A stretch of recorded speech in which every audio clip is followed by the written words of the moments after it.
So once again, welcome to this class. You everybody know that we already started our fourth chapter, executive. Yesterday we discussed about the definition of executive, types of executive, and we will understand more about these types of executive. There are some hidden facts to do. Yesterday we discussed about the parliamentary. Like you everybody know, three organs we already discussed, like legislature, executive, and judiciary. Executive, it is a types of executive. In one, there was a parliamentary, first presidential. In presidential executive, we can say where the head of the state and head of the government is president. As you know that this type form of government, presidential form of government, it is found in US, where the executive is not answerable to legislature. All the powers are vested in president, and in this, all the decisions, all the policy making, it is only decisions are taken by the executives and implemented by the Council of Ministers. Now, the parliamentary form of government, as you know, there are two heads are there. One, we can say that there is a government head, another is a state head. The head of the state is in India is president, and the government head is prime minister. So in this way, we see that these eminent persons, they work together. But their positions are different. Their functions are different. Like everybody know that in India there is a system that executive is answerable to legislature and legislature is answerable to executive. Both these members, they keep control on each other. And the judiciary, it is independent. So this parliamentary form of government, where in constitution it is clearly written that all the powers which is given to president, it is used by or it is enjoyed by the prime minister. So we can say the real powerful person in parliamentary form of government is prime minister. And in semi-presidential form, we also discussed about that, where the prime minister and president both are there, but their position, their powers are different in different countries. So today we'll discuss more about like semi-presidential system which is found in France also, Sri Lanka also. This we will just discuss today. First of all, I just tell you about the Bhutan. What was the system there? You know that in Bhutan there was a monarchy. पूरा monarch system था और बहुत सारे monarchies जो थे dynastic succession Bhutan में थे. लेकिन आपको पता है because of you know that Bhutan is also our neighboring country. ना धीरे धीरे क्या हुआ कि जब पूरे यूँ कहा जाए कि और कंट्रीज जो है जहाँ पर मोनार्क सिस्टम धीरे धीरे खत्म हो गया, स्पेशली हम इंडिया की बात करें, इंडिया में तो 1947 से के आसपास जो है ये सारा जब प्रिंसली स्टेट्स को हमने जो है भारत में जब मिला लिया था तो हमारे यहाँ पर मोनार्क सिस्टम पूरी तरह से खत्म होकर डेमोक्रेसी आ गई. अब आज के अगर हम टाइम में देखें पूरे वर्ल्ड के अंदर कंट्रीज को देखें तो मोस्टली जो है they are to be called a democratic country. तो भूटान के अंदर भी जो है पूरी तरह से एब्सोल्यूट मोनार्क सिस्टम था, but the people they just wanted to bring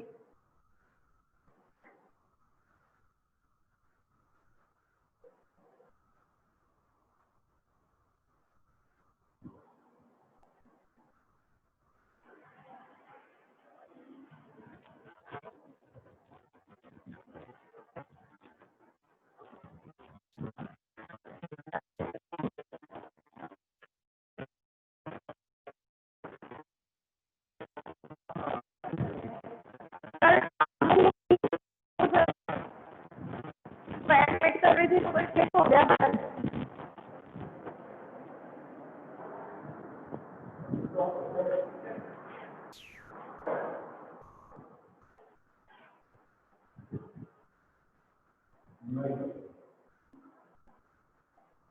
Sorry for inconvenience. Once again we move to our topic Bhutan. तो उस समय क्या था कि डेमोक्रेटिक जो सिस्टम था, है ना, डेमोक्रेटिक सिस्टम पूरे वर्ल्ड की कंट्रीज के होने लगा था, तो भूटान में जो एब्सोल्यूट मोनार्की थी वहां भी लोग जो है वो स्ट्रगल स्टार्ट हुआ कि यहाँ भी क्या आनी चाहिए, डेमोक्रेसी आनी चाहिए।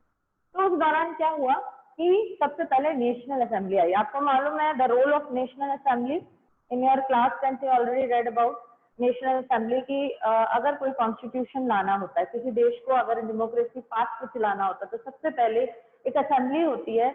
वो असेंबली क्या होती है, वो असेंबली पीपल के चूज किए हुए रिप्रेजेंटेटिव होते हैं जो उस कंट्री के लिए क्या करते हैं उस कंट्री के अंदर डेमोक्रेसी लाने के लिए कॉन्स्टिट्यूशन बनाने का वर्क करते हैं। तो उस समय क्या हुआ कि भूटान के अंदर भी यही सिस्टम था। भूटान के अंदर सबसे पहले जो है नेशनल असेंबली आई, है ना, फाउंडेशन ऑफ नेशनल असेंबली हुई। उसके बाद जो सेकंड जो स्टेप हुआ 2008 रिसेंटली, है ना, हम ये कहें the modern in 2008 modern constitution was adopted in Bhutan. Bhutan के अंदर सबसे पहले कॉन्स्टिट्यूशन अडॉप्ट किया गया 2008 में। फिर सबसे बड़ी बात यह है कि अगर आज हम भूटान की बात करें तो भूटान कैसा देश है, भूटान में पार्लियामेंट्री सिस्टम है। तो बच्चों, पार्लियामेंट्री सिस्टम वो होता है जिसमें पीएम और प्राइम मिनिस्टर दोनों होते हैं। अब ये डिपेंड करता है वहां के ऊपर कि वो सेमी जो है प्रेसिडेंशियल सिस्टम अडॉप्ट करता है या क्या सिस्टम अडॉप्ट करता है। तो this is the in Bhutan there was a parliamentary system. और पार्लियामेंट्री सिस्टम में हमेशा क्या होता है कि जो पावर्स होती है वो ज्यादा किसके पास होती है, पीएम के पास होती है। तो इससे पहले जब तक कॉन्स्टिट्यूशन नहीं आया था तो यहाँ का जो राजा था, अभी भी है, ये जिग्मी खेसर नोमगेल, ये भूटान के राजा थे। इनके पास बहुत पावर थी उस समय, यानी इन्होंने जो भी डिसीजन दे दिया, उससे इनसे पहले जो भी किंग वगैरह हुए, उन्होंने जो भी डिसीजन दे दिया तो that was the absolute decision and nobody can alter और change it. But after that the national assembly was there, a decree was bring by them. ये डिक्री इन्होंने जो है वो लेकर आए जिससे कि राजा की पावर को क्या किया, कम किया। और वो पावर को कम करने के बाद क्या हुआ कि पावरफुल कौन हो गया, पावरफुल हो गया वहां का जिसको कह सकते हैं the head of the government. और हेड ऑफ द गवर्नमेंट कौन है, पीएम। तो इस तरह से हमने देखा कि कोई भी अब डिसीजन अगर लेना होगा, है ना, उस कंट्री के अंदर कोई भी अगर डिसीजन लेना होगा तो उस सिचुएशन में कॉन्स्टिट्यूशन यानी असेंबली का अप्रूवल जरूरी है। राजा जो मोनार्क जो है वो एब्सोल्युटली अपने बिहाफ पे डिसीजन नहीं ले सकता। तो इन दिस वी अंडरस्टैंड कि पीएम जो है वो एग्जीक्यूटिव हेड भी है और गवर्नमेंट हेड भी है। यानी executive head, now you come to understand कि एग्जीक्यूटिव हेड की जो भी पॉलिसीज प्रोग्राम जो भी होगा लास्ट डिसीजन इसका होगा। Monarchy, second thing constitutional monarchy. यहाँ पर कॉन्स्टिट्यूशनल मोनार्की का मतलब समझ लें बच्चों कि वहां पर राजा का शासन भी चल रहा है लेकिन कॉन्स्टिट्यूशन है वहां पर। कॉन्स्टिट्यूशनल मोनार्की से मतलब यह है कि पार्लियामेंट है वहां जो कि डिसीजन के ऊपर अप्रूवल देती है। मान लीजिए कि कोई पार्लियामेंट ने डिसीजन ले लिया और वो मोनार्क के पास जाता है, तो उस सिचुएशन के अंदर अगर मोनार्क की पावर कम है तो उसको उस पर साइन करना ही होता है। वो डिपेंड करता है, मैं आपको इसलिए यूके का एग्जांपल बताऊंगी। और अगर उसके पास ज्यादा पावर है तो हो सकता है कि वो उसको लौटा भी दे कि नहीं, इसके ऊपर जो है रिकंसिडर किया जाए। But in the Bhutan condition is there, separate condition is there कि यहाँ पर जो है सारी पावर किसके पास है, पार्लियामेंट पीएम के पास है। और जो राजा जो है उसके पास कोई पॉलिसी मेकिंग पावर नहीं है, कोई एडमिनिस्ट्रेशन की पावर नहीं है, वो केवल क्या है, नॉमिनल हेड है। जैसे प्रेसिडेंट हेड होता है ना, नॉमिनल हेड, समझ रहे हैं ना कि भाई नॉमिनल हेड, जैसे इंडिया के अंदर नॉमिनल हेड है प्रेसिडेंट, सेरेमोनियल हेड है। बिल्कुल भूटान में भी वहां पर जो उसका मोनार्क सिस्टम था उसके अकॉर्डिंग मोनार्क क्या है, यहाँ पर नॉमिनल हेड, उसके पास पार्ट्स नहीं है, all powers are enjoyed by PM.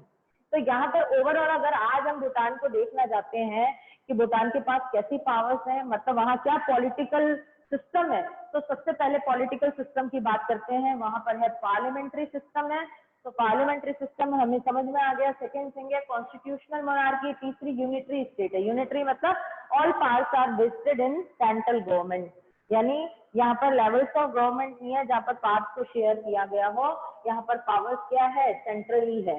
तो पार्लियामेंट के पास पावर है और मोनार्क के पास जो पावर है वो बहुत ही लिमिटेड है। आई होप कि आपको भूटान का समझ में आया। हालांकि आपकी बुक में केवल थोड़ा सा कहा गया है कि भूटान की पावर कंपैरिजन बोला है कि इसकी पावर उससे अलग है, बट मैं आई थिंक कि मुझे ये सारी चीजें अपने को डिस्कस करनी चाहिए, दैट्स व्हाई।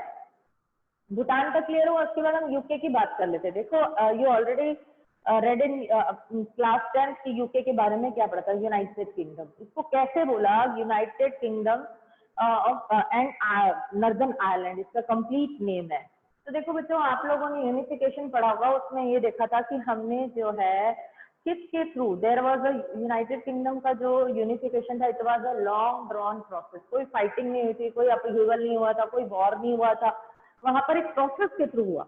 वहां पर जो हुआ एक एग्रीमेंट के थ्रू हुआ। आप लोगों ने देखा था कि ईयर बाय ईयर 1800 के उसमें सबसे पहले अगर हम बात करें तो जो यूनाइटेड जो था उसके अंदर जो यूनाइटेड किंगडम था उसमें सबसे पहले जो इंग्लैंड की अगर हम बात करें तो इसमें सबसे पहले अपने इंग्लैंड ने किसको मिलाया, सबसे पहले इंग्लैंड ने मिलाया स्कॉटलैंड को, फिर ठीक है, फिर इसने वेल्स को मिलाया, फिर उसके बाद इसने नॉर्दर्न आयरलैंड को मिलाया। तो इस तरह से हमने ये देखा कि ग्रेट ब्रिटेन कब बना था, ग्रेट ब्रिटेन बना था जब इसने स्कॉटलैंड को बनाया, और जैसे इसने नॉर्दर्न आयरलैंड को मिलाया तो यूनाइटेड स्टेट्स जो है वो इसीलिए इसका कंप्लीट है यूनाइटेड स्टेट्स है, नॉर्दर्न आयरलैंड है। तो उसने उसको, जबकि रिपब्लिकन आयरलैंड और ऊपर नॉर्दर्न आयरलैंड है, नीचे रिपब्लिकन है, ये इसमें मर्ज नहीं हुआ, नॉर्दर्न आयरलैंड इसमें मर्ज हो गया। ठीक है, तो कल कुल मिला के अगर हम यूके को डिफाइन करना चाहते हैं तो उसमें आता है England, Scotland, Wales and Northern Ireland. अब आपको कुछ ऐसी चीजें बताती हूँ। देखो जो यूके है वहां पर क्या है, कॉन्स्टिट्यूशनल मोनार्की है, बिल्कुल क्लियर। अब ये जो हम चार जो स्टेट्स की बात कर रहे हैं इनसे मिलकर यूनाइटेड किंगडम बना है। कुल मिला के ये है कि ये स्टेट्स जो है they are answerable to the crown. यहाँ पर जो क्वीन एलिजाबेथ सेकंड है वो 1953 इसमें भी पॉसिबल कि उनका जो क्राउन मतलब करीब करीब 60 इयर्स 50 to 60 इयर्स हो गए उन्हें इस पर थ्रोन पर आए हुए। और जो एलिजाबेथ जो है, जो इंग्लैंड, ब्रिटिश और इंग्लैंड इनको ओवरऑल हम इस तरह से बुलाते हैं जबकि एक ही है ये। अगर हम ये देखें तो इनकी पावर क्या है, तो एलिजाबेथ की जो पावर है एक मोनार्क सिस्टम होने के अकॉर्डिंग अगर हम बात करें तो बहुत ज्यादा पावर्स है। वो पावर्स क्या है, और ये जितनी भी कंट्रीज है they are answerable, they are just bound to crown. जवाबदेहिता कहाँ बनती है, आंसरेबल कहाँ पर है, क्राउन के लिए है। क्राउन के पास बहुत पावर है, यहाँ पर क्राउन के पास इतनी पावर आप सोच नहीं सकते हैं। यहाँ तक कि कॉमनवेल्थ रिलीम है, देखो ये चीजें आप लोगों ने 10th में नहीं पढ़ी है लेकिन मैं थोड़ा सा आपको बता दूं, कॉमनवेल्थ रिलीम क्या है बच्चों। आज भी 16 ऐसी स्टेट टेरिटरीज हैं जो कि महारानी एलिजाबेथ के अंडर में आती है, और वो चाहे तो वहां पर कुछ भी चेंज कर सकती है, जिसमें से ऑस्ट्रेलिया, न्यूजीलैंड, कनाडा, इनके नाम इसलिए बता रही हूँ क्योंकि इन कंट्रीज को आप जानते हैं। ये उस समय जो 16 जो टेरिटरीज थी ये ब्रिटिश के कंट्रोल में थी, उनके लैंड जो था उनके उसमें आती थी, और वो आज भी इनके ऊपर जो है कंट्रोल्ड है। इनका कंट्रोल अगर महारानी चाहे तो ऑस्ट्रेलिया के अंदर कोई भी पार्लियामेंट से रिलेटेड कोई भी डिसीजन ले सकती है। वहां का जो पासपोर्ट इश्यू होता है वो क्वीन के नाम से होता है, ठीक है। उसको इतनी एब्सोल्यूट पावर्स है, वो लीगल लॉ से ऊपर है, उसके ऊपर कोई लीगल कार्रवाई नहीं हो सकती है। वो अपने इंटरनल किसी मैटर को डिस्कस किसी के साथ नहीं करती, अपने फैमिली के बारे में कुछ नहीं बता सकती, यानी उसके ऊपर कोई भी आप एक्शन नहीं ले सकते, इतनी पावरफुल है वो चाहे तो कॉन्स्टिट्यूशन यानी पार्लियामेंट की बात को माने या न माने वो उसकी इच्छा है। हालांकि वो किसी तरह का डिस्प्यूट नहीं चाहते, तो वो उनपे जो भी आता है मोस्टली वो साइन कर देती हैं। उनको किसी भी तरह के लाइसेंस की किसी भी चीज की जरूरत नहीं है। जिसको कहते हैं ना चीज अबव द लॉ, वो पूरी तरह से लॉ से ऊपर है। तो कुल मिला के जो यूके का अगर हम देखें तो, लेकिन आप ये मत सोचना कि ये जो कॉमनवेल्थ रिलीम की जो 16 ये जो टेरिटरीज है, स्टेट्स जो है, इनके जैसे अपने क्या होता है कि इंडिया के अंदर सिस्टम समझ लो ना, लोकल गवर्नमेंट होता है और एक सेंट्रल गवर्नमेंट होता है। लोकल गवर्नमेंट लोकली लेवल पे फ्री होते हैं फॉर टेकिंग डिसीजन, है ना, और अपनी लोकल आइडेंटिटी को बनाए होते हैं। सेम यही है कि इनकी लोकल आइडेंटिटी तो है but as a single entity they are just answerable to crown. तो वहां पर जो क्राउन जो है यानी जो वहां की महारानी जो है, जिसको हम कहते हैं कि वर्ल्ड के अंदर सबसे ज्यादा अगर पावर किसी के पास है तो वो उसके पास है, सारी पावर उसके पास है। कोई भी वॉर करने का, नहीं करने का, यहाँ तक कि परमाणु युद्ध छेड़ने का भी अधिकार है उसको। तो आप समझ सकते हैं कि कितनी पावर है यूके के पास। तो हम इसीलिए जो ब्रिटिश, जो हमने ये देखा कि इतना कॉलोनियल पीरियड जब आया, इतनी सारी कंट्रीज को कॉलोनाइज किया, तो ब्रिटिशर्स जो थे वो स्टार्टिंग से ही उनके पास यूं का रिसोर्सेज बहुत ज्यादा थे, बहुत ज्यादा पावरफुल थे, सारी एडवांस टेक्नोलॉजी उनके पास शुरू से थी। तो इन लोगों ने, जो ब्रिटिशर्स थे, मोस्टली आपने देखा होगा, हिस्ट्री पढ़ी आप लोगों ने, कि मोस्टली जो कंट्रीज को कॉलोनाइज किया तो ब्रिटिशर्स ने किया। तो कुल मिला के ये देखो कि हमने इसके अंदर ये they are bound to from commonwealth realm की हमने बात की। इसके अलावा हमने एलिजाबेथ की पावर्स की बात की, प्लस ये जो हमने इंग्लैंड, स्कॉटलैंड और नॉर्दर्न आयरलैंड इनकी बात की। तो ये जो है दे आर, इनको अगर एक सिंगल एंटिटी देखते हैं तो वो है यूनाइटेड किंगडम, लेकिन इनकी local identity, they retained their local identity, वो अपनी आइडेंटिटी, जैसे हमने कहा वेल्स की जो भाषा है वेलिश, वो अपनी लैंग्वेज इनकी वहां चल रही है, जबकि यूके की एज अ होल भाषा क्या है, इंग्लिश। तो कहने का मतलब है वो अपनी लोकल आइडेंटिटी को रिटेन किए हुए हैं। आई होप कि ये समझ में आया होगा। कॉन्स्टिट्यूशनल मोनार्की हमने दोनों चीजें सेम ली कि भूटान की कॉन्स्टिट्यूशनल मोनार्की में और यूके, यूनाइटेड किंगडम की कॉन्स्टिट्यूशनल मोनार्की में क्या फर्क है। तो हमें ये बात समझ में आई कि कॉन्स्टिट्यूशनल मोनार्की जो भूटान की है, वहां पर उस राजा को अधिकार नहीं है, जबकि हमने ये देखा कि जो यूके की जो महारानी है उसके पास सारे अधिकार हैं। अब बताइए बच्चों, इतना समझ में आया जितना हमने डिस्कस किया? Raise your hand. क्लास 11 जो हमने अभी डिस्कशन किया, comparison between the past constitutional monarchy in UK and in Bhutan, समझ आया तो मैं आगे का टॉपिक बताती हूँ, सेमी प्रेसिडेंशियल, जिसमें हम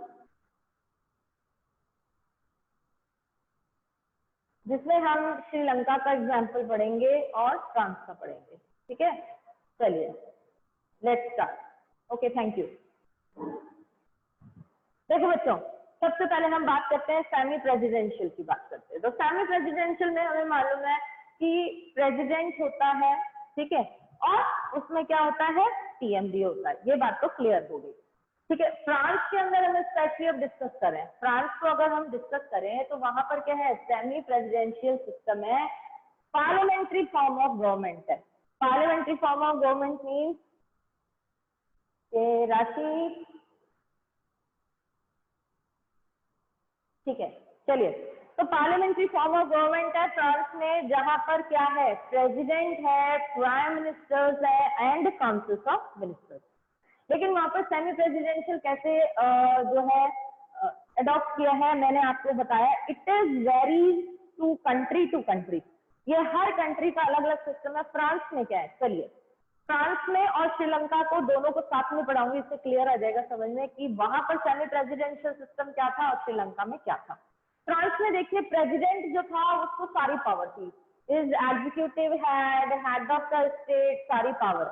क्योंकि देखो, पावर किसके पास होती है, जब लोग उससे चुनते हैं, और लोगों ने, फ्रांस के अंदर ये सिस्टम है कि प्रेसिडेंट को किसने चुना है, यूनिवर्सल सफरेज के अकॉर्डिंग लोगों ने चुना है। यहाँ पर पीएम पावरफुल है क्योंकि हमारी चॉइस है। ठीक है, एक चीज क्लियर हुई कि वहां पर प्रेसिडेंट को चुना है यूनिवर्सल सफरेज के अकॉर्डिंग, और वो एग्जीक्यूटिव हेड भी है और स्टेट हेड भी है।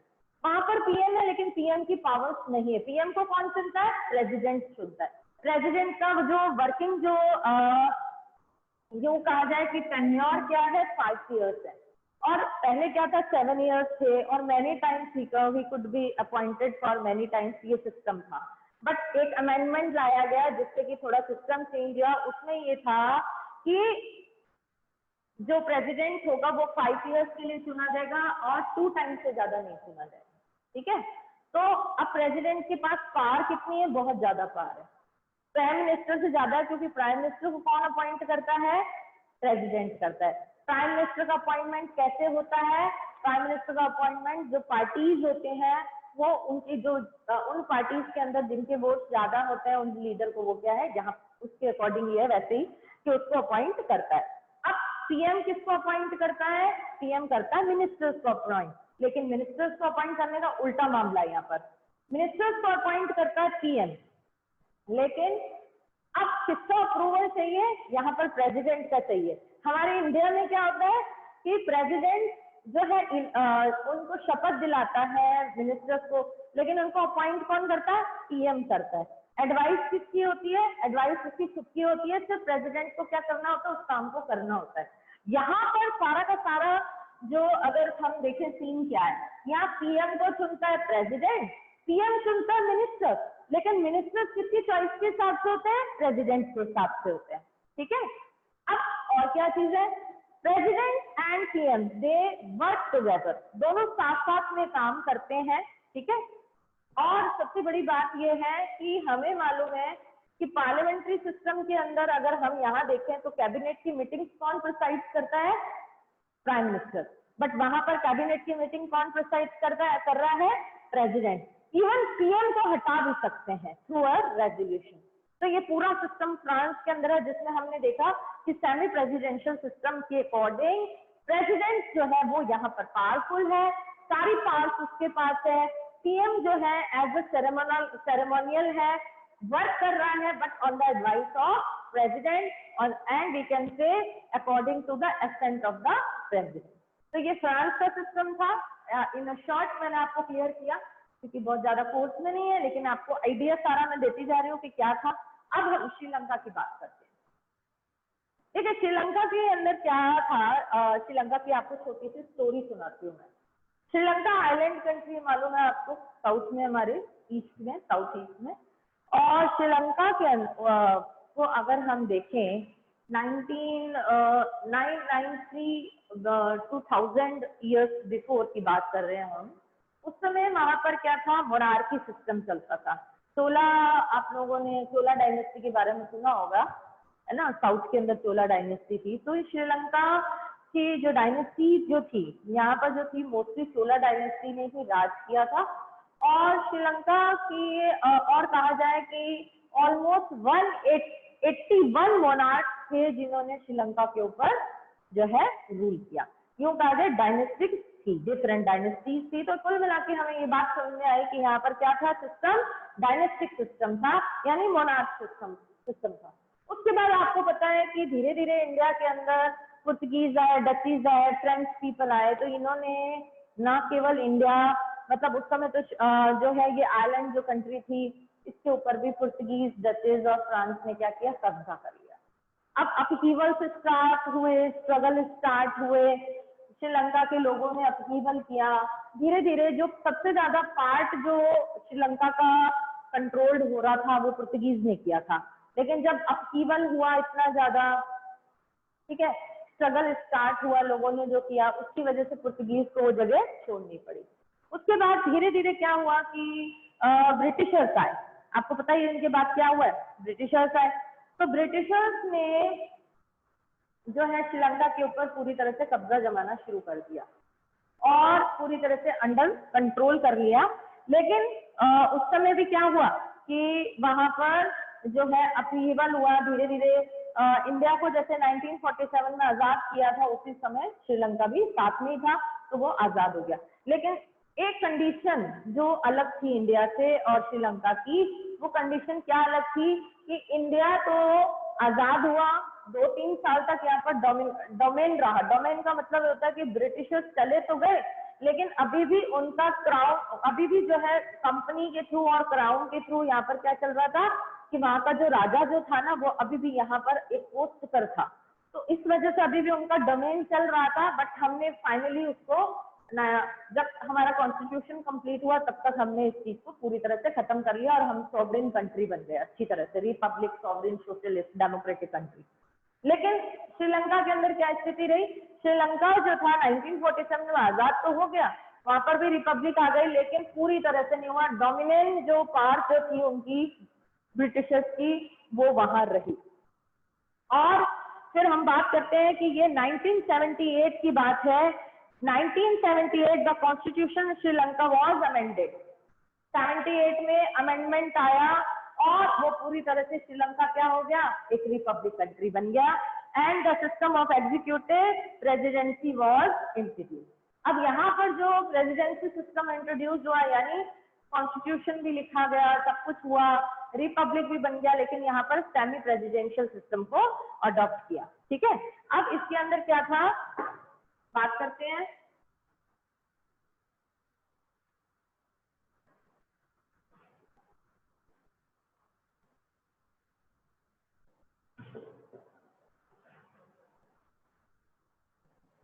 सेमी प्रेसिडेंशियल के अंदर श्रीलंका की बात कर रहे हैं, जिसमें प्रेसिडेंट जो था उसको किसने इलेक्ट किया? पीपल ने किया।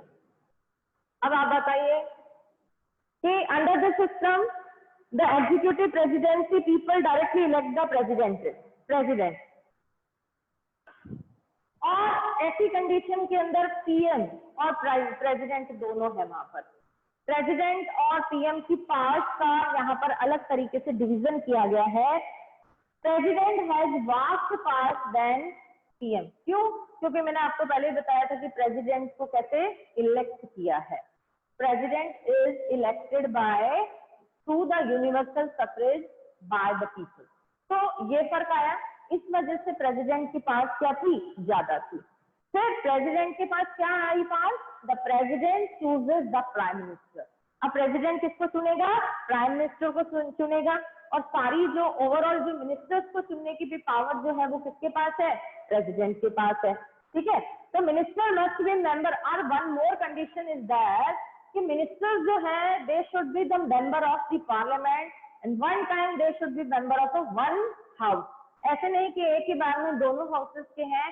कंडीशन ये है कि उनको एक बार में एक हाउस की जो है मेंबरशिप लेनी होती है। इसके अलावा जो प्रेसिडेंट होता है वो हेड ऑफ द स्टेट होता है। ठीक है, बिल्कुल इंडिया की तरह। दूसरा, he is also commander in chief of all the army, है ना। हमारे यहाँ पर भी प्रेसिडेंट के पास है ना कि जो तीनों जो आर्मी जो होती है उसका हेड कौन होता है? वो भी प्रेसिडेंट होता है। इसके अलावा जो हाई जो रैंकिंग जो ऑफिसर्स होते हैं उनको अपॉइंट कौन करता है? प्रेसिडेंट करता है। इसके बाद बात करते हैं कि श्रीलंका में प्रेसिडेंट का जो टेन्योर है, वर्किंग जो टेन्योर है वो कितना है? 6 ईयर्स है। ठीक है, और 6 ईयर्स है और वो जो है दोबारा अपॉइंट भी हो सकता है। बस सबसे बड़ी बात है कि प्रेसिडेंट को रिमूव नहीं किया जा सकता। The president can not be removed. In what condition the president can be removed? The president can be removed through a resolution. India के अंदर भी यही सिस्टम है कि प्रेसिडेंट को रिमूव नहीं किया जा सकता, और शायद आज तक इतिहास में ऐसा कभी नहीं हुआ कि किसी प्रेसिडेंट को, I am just talking about India, कि भारत के किसी प्रेसिडेंट को किसी रेजोल्यूशन के थ्रू हटाया गया, नहीं हुआ आज तक। तो प्रेसिडेंट को हटाने का तरीका क्या है?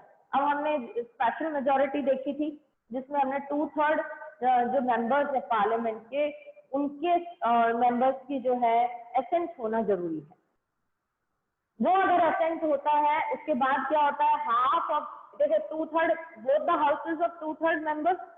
फिर और उस समय जब पार्लियामेंट के अंदर जितने भी मेंबर्स बैठे हैं उनका हाफ से ज्यादा, ठीक है, समझ लीजिए 50 है, 50 का हाफ करें तो 25, हाफ से ज्यादा ऑलमोस्ट 30% जो है उनको चाहिए अप्रूवल के लिए। वोटिंग जो है हाफ से ज्यादा।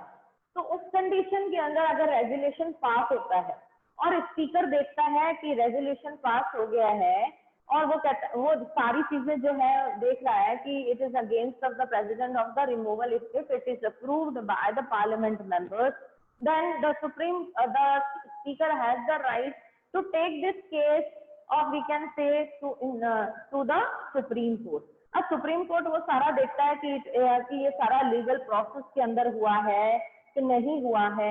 इस सारी चीजों को डिस्कशन करने के बाद क्या होता है कि अगर it is in against of president की वो रेजोल्यूशन इसलिए क्लियर हो गया कि वास्तव में कोई इलीगल मीन्स में है, तब तो वो प्रेसिडेंट को हटा सकता है। वरना क्या हो सकता है कि वो जो रेजोल्यूशन आया है उसको नल एंड वॉइड भी कर सकते हैं और प्रेसिडेंट अपनी जगह पर ही काम करेगा। लेकिन ऐसा आज तक हुआ नहीं है।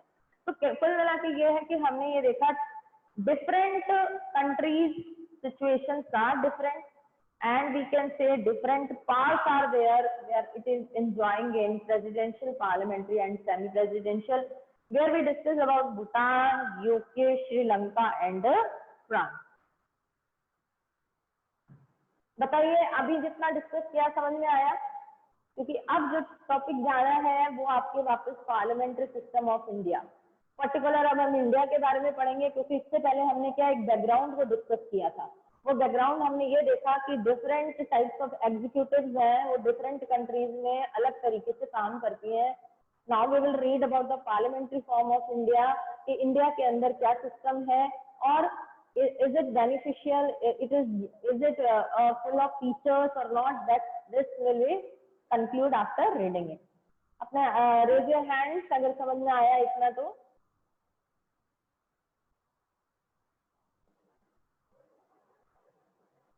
नहीं आया तो कोई दिक्कत नहीं है, पूछ सकते हैं question. Raise your hand if you want to ask any question related to today's topic.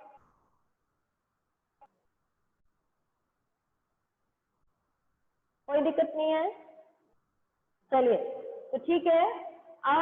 You everybody have the idea about parliamentary form of government, ठीक है, सबके पास आइडिया है इंडिया के अंदर पार्लियामेंट्री फॉर्म ऑफ गवर्नमेंट का क्या system है। तो चलिए उस पर बात करते हैं। आज हमने एक बेसिक आइडिया ले लिया है इन सब कंट्रीज का।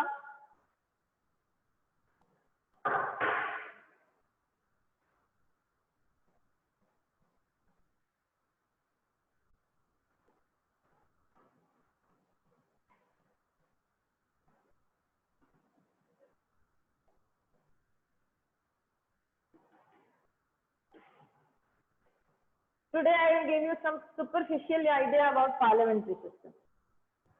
What do you mean by parliamentary system? सबसे पहले तो हमें ये पता होना चाहिए कि पार्लियामेंट्री सिस्टम क्या होता है।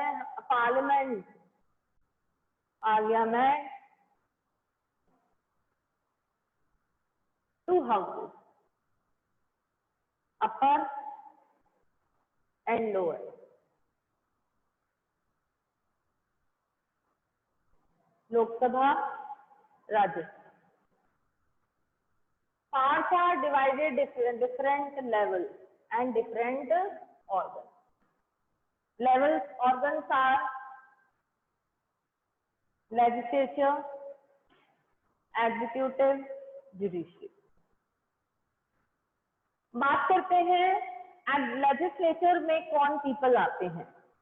The people that included in legislature is only president, members of parliament.